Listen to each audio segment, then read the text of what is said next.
वो हर एक दूसरे इंसान को अगले दिन एक्सपोज कर रहे होते हैं, गलत दिखा रहे होते हैं, जहाँ पे उनकी मम्मी पापा भाई भाभी मामा जी, ऋतिका के घर वाले, अनुराग के सिक्योरिटी, अनुराग के लॉयर, अनुराग के इवेंट मैनेजर्स, अनुराग के लैंडलॉर्ड, अनुराग के XYZ सब लोग बुरे हैं, क्योंकि अनुराग सर ही इस दुनिया में सही है और हम सब तो बुरे हैं।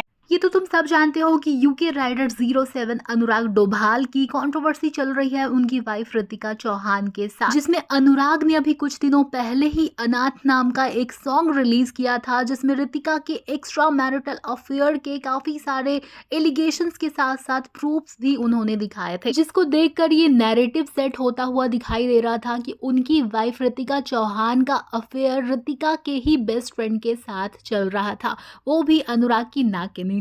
अब ऐसे में ऋतिका के तरफ की स्टोरी भी सामने आई है। हुआ यह है कि अब ऋतिका चौहान ने अपने YouTube चैनल के ऊपर एक वीडियो डाली है, जिसमें उन्होंने अपने ऊपर लगाए हुए सारे एलिगेशंस को बेबुनियाद बताया है।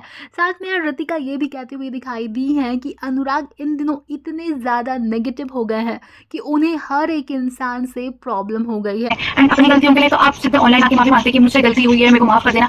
मुझे समझ नहीं आता, अगर आपको माफी मांगनी उन लोगों से जाके मांगिए जिनके सामने आपने गलतियां करी, आपकी सोशल मीडिया क्या हेल्प आउट करेगी इन सब चीजों। ऋतिका ने यह भी कहा कि अनुराग हर बात को बहुत ज़्यादा बड़ा कर देते हैं और उसे एक लीगल मैटर की तरह पेश करते हैं या फिर सोशल मीडिया पर लेकर चले आते हैं। साथ ही जिन लोगों ने वो वाली वीडियो देखी, अगर नहीं देखी तो देख लेना, मेरे चैनल पे भी तुम्हें मिल जाएगी।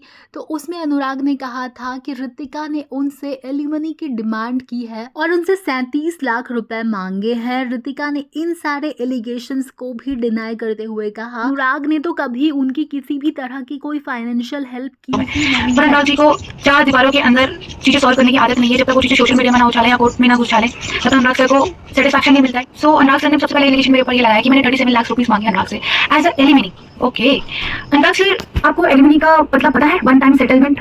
कहीं तो मैंने आपसे मांगा होगा वन टाइम सेटलमेंट, है ना? मतलब या तो मैंने आपको कहीं मैसेज भेजा होगा या तो मेरे किसी लॉयर ने आपको मैसेज। ऋतिका ने इन बातों को क्लियर करते हुए ये भी एलिगेशन अनुराग के ऊपर लगाया कि उन्होंने अपने बच्चे का हॉस्पिटल का 37,000 का बिल भी क्लियर नहीं किया था। साथ ही जब भी उनको पैसों की ज़रूरत हुई है तो ऋतिका ने ही उनकी हेल्प की है। साथ ही यार ऋतिका ने एक्स्ट्रा मैरिटल अफेयर वाली बातों को भी एक सिरे से खारिज करते हुए यही कहा है कि वो पहले से ही अभिषेक को जानती हैं, वो उनके बेस्ट फ्रेंड हैं और अनुराग को भी ये बात पता है। और ऐसे बहुत सारे प्रूफ्स ऋतिका ने भी अपने वीडियो में दिए हैं, जिससे ये बात साबित होती हुई दिखाई दे रही है कि अनुराग कहीं ना कहीं ओवर रिएक्ट कर रहे हैं। अब यार इन दोनों में कौन सच्चा है कौन झूठा है, अब तो यही दोनों जाने, क्योंकि दोनों पक्षों का अगर तुम सुनोगे ना, जो दलीलें वो दे रहे हैं या फिर दोनों जो भी सबूत सामने रख रहे हैं, उसको देखकर तुम्हें हर इंसान अपनी जगह पे सही दिखाई देगा। अनुराग ने अपनी तरफ से जो भी बातें रखी थी फिलहाल, चाहे वो एलिमनी को लेकर हो या फिर एक्स्ट्रा मैरिटल अफेयर को लेकर हो, सबको ऋतिका ने डिनाई किया है। और साथ ही अनुराग ने ऋतिका के फ्रेंड को लेकर ये एलिगेशन लगाया था, जिसको कि वो उनका बॉयफ्रेंड बता रहे थे कि ये इनके घर में जब रहने आई थी तो मुझे इसके बारे में जानकारी नहीं थी। तो ऋतिका ने इस बारे में भी प्रूफ देते हुए कहा कि अनुराग को सब पता था।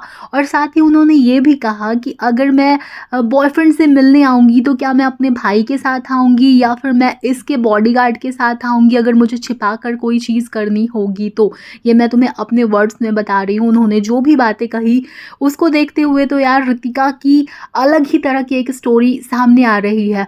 और उन्होंने ये भी कहा कि मैं कोई सफाई देने नहीं आई हूँ, लेकिन आगे चलकर जब उनका बच्चा उनसे पूछेगा कि उन्होंने अपने तरफ की बात क्यों नहीं रखी, तो वो इसका क्या जवाब देंगी। यार मतलब मामला ना बिल्कुल कंफ्यूजन वाला हो गया है कि कौन सही कौन गलत। लेकिन एक बात तो बिल्कुल सामने दिख रही है, साफ तौर पे दिख रही है कि अनुराग बहुत ही मुश्किल दौर से गुजर रहे हैं। इवन ऋतिका के ऊपर भी क्या बीत रही होगी इसका अंदाज़ा हम नहीं लगा सकते हैं। चलो यार, इस पूरी कॉन्ट्रोवर्सी में तुम्हें कौन सा पक्ष सही लग रहा है, कौन सा गलत लग रहा है, मुझे कमेंट करके ज़रूर बताना। और मेरे चैनल की रीच थोड़ी सी डाउन हो गई है तो मुझे हेल्प चाहिए तुम लोगों की, तो प्लीज़ यार इसको लाइक करने के बाद मेरे चैनल को भी सब्सक्राइब करके जाना। चलो अब जाती हूँ मैं और तुमसे मिलने किसी और वीडियो के साथ या पॉडकास्ट के साथ फिर से वापस आती हूँ मैं। बाय।